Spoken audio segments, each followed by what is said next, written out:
Hey, what's going on, guys? It has been a while. Just doing a little mini adventure tonight. It's about 5:30 p.m. The sunset is somewhere around 6:30, so I don't have a whole lot of time. But my objective today, I'm gonna fly to this abandoned factory. It looks like there's a spot to land. We'll have to see what the winds feel like. But my objective is to land out there. I brought my scout bag. It's loaded up with some food. I'm gonna cook a little dinner out there, and then fly back home. Taking a page out of my buddy Colton's book. He does this quite a bit and it always looks like fun, so let's get it going. Fall is here. The mornings are getting cold, so it's time to take advantage of beautiful days like this and fly. I'm bringing the Spyder 3 because my Sirocco is actually getting an inspection right now. But yeah, this scout bag is super nice. And of course we've got the EFI, which I'll tell you a little story about here once we get in the air. She's running really solid now though. Okay, winds are good. Let's send this up, boys.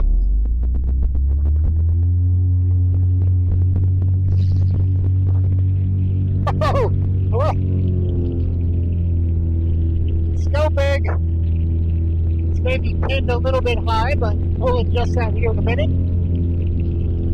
Okay, guys, like I said, it's been a while since I made a video. I think the last one was when Ben and Mitch and I went camping and I flew over the mountains and busted my prop.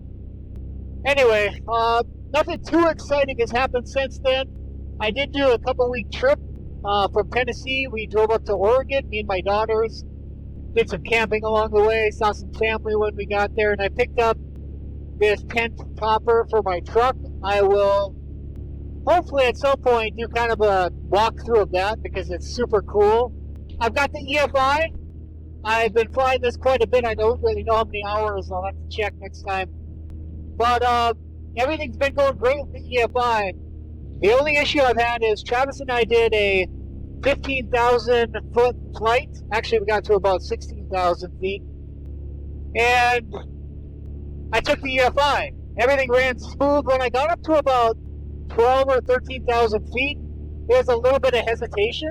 I thought the EFI would do what it needs to compensate for the less oxygen.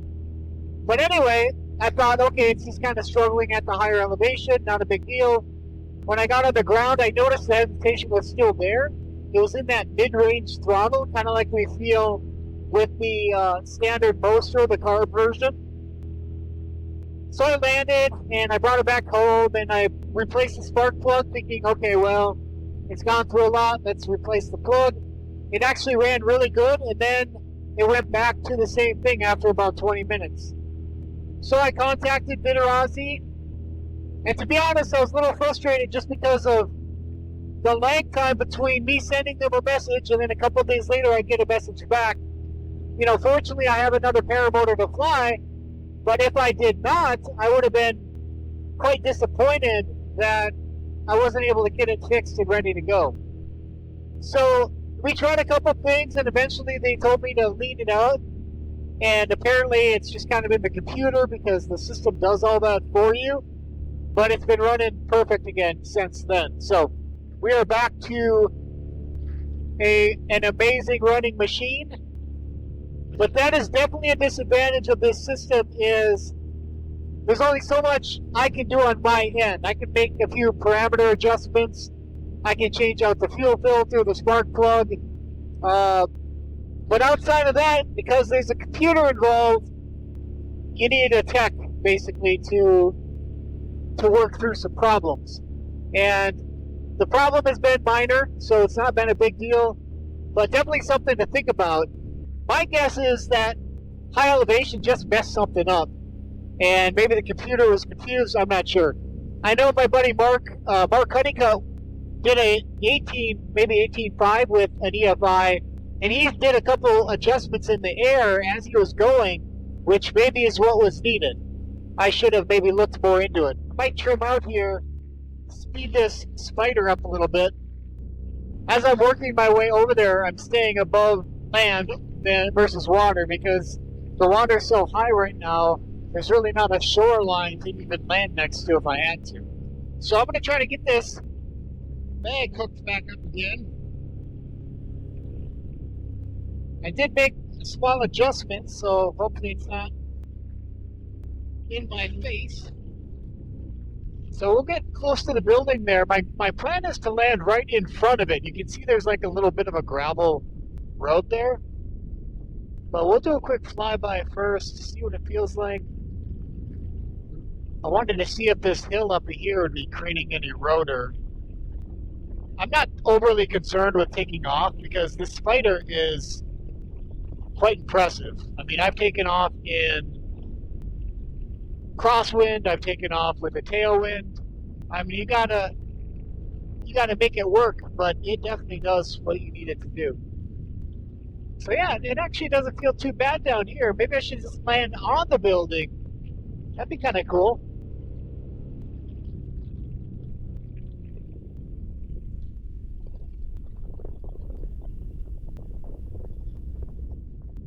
Scout this out down here. Oh yeah, this doesn't seem too bad at all.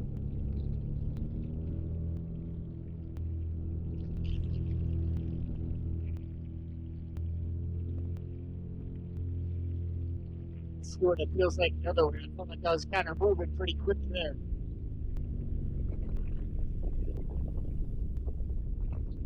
Oh yeah, this feels much better.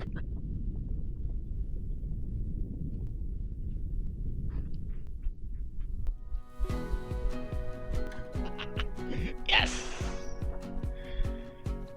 Yes, yes, yes. That was not bad at all. Yeah, this is perfect. So yeah, the scout bag, as long as you mount it right, it actually comes on and off pretty easy.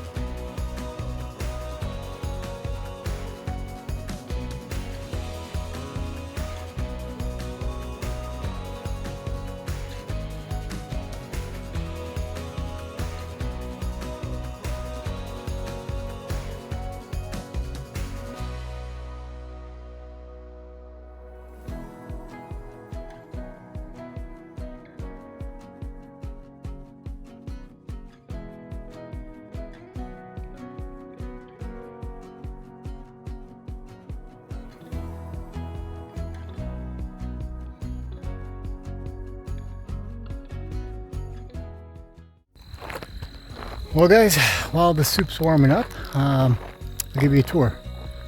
There's not much to it. Look at the size of this building though.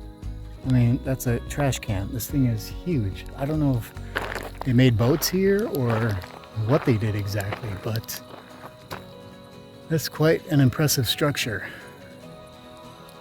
So quiet out here. I can literally hear the flame going and some crickets in the background. This is super cool. I might have to scope this out. I'd consider camping out here one night. It's really not that far from my house, but seems like a pretty cool place. So maybe once I get some food going, we'll walk around a little bit and see what it looks like. All right, let's walk around, check things out a little bit.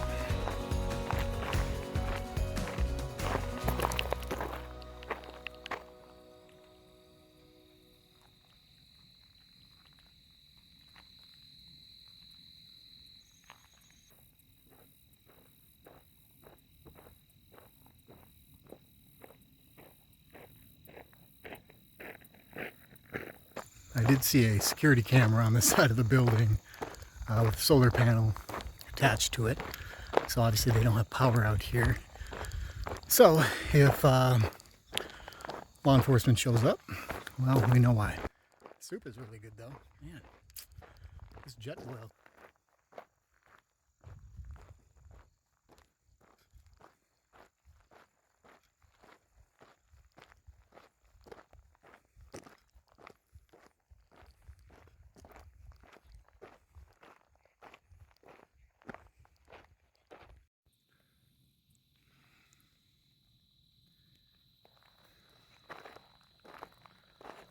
Well guys, we'll do one last wing check, make sure everything looks good. It's hot out now. I wore pants thinking it would be cooling off by now, but it's still pretty warm. Probably eating warm soup didn't help. So everything looks good. The wind has died down to pretty much nothing, so time to get in the air. So the EFI takes maybe 30 to 45 seconds to kind of boot up. I will admit, the one thing nice about this motor is the ease of start. Now I know it's just an electric start, just like any other, but it just starts smooth. Smooth, I guess.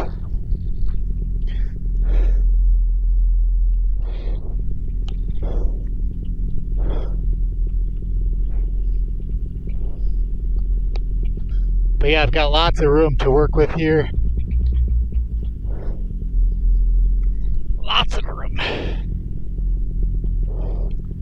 So no rush. Just take our time, pull her up. And then we got some time for a beautiful flight.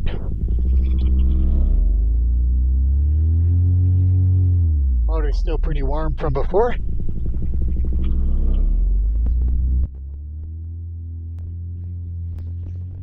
Oh yeah! Oh, that was so easy. So easy.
Now I trimmed all the way out to get back home a little quicker. There is a slight headwind, but I'll tell you what, landing the Spyder fully trimmed out, it just has so much more flare authority. It's super fun. Now you do come in a little bit faster, as you will see here, but the flare you get just makes the whole process that much easier. Now of course you got to be careful because I shouldn't be pulling much brake when my trims are all the way out, so I just grab the tip, kind of line myself up. Use a little bit of weight shifting and get her lined up pretty good. Now in addition to trimming all the way out, I'm also going to grab the tops of these toggles. Now what I find really interesting about this is, you know, we worry about our wing collapsing, you know, fully trimmed and pulling hard brake, but the wing never collapses when I'm going in for a landing. Let's take a look using the 360 camera at what the wing does. Pull, brakes, coming in for a landing, fully trimmed out. Let's see what it does. Now also remember, my brakes are tied up about 4 or 5 inches. So grabbing at the top, we're probably looking at a 9 to 10 inch increase here. Oh yeah, it's looking perfect though. Get a little bit closer to the house. There we go.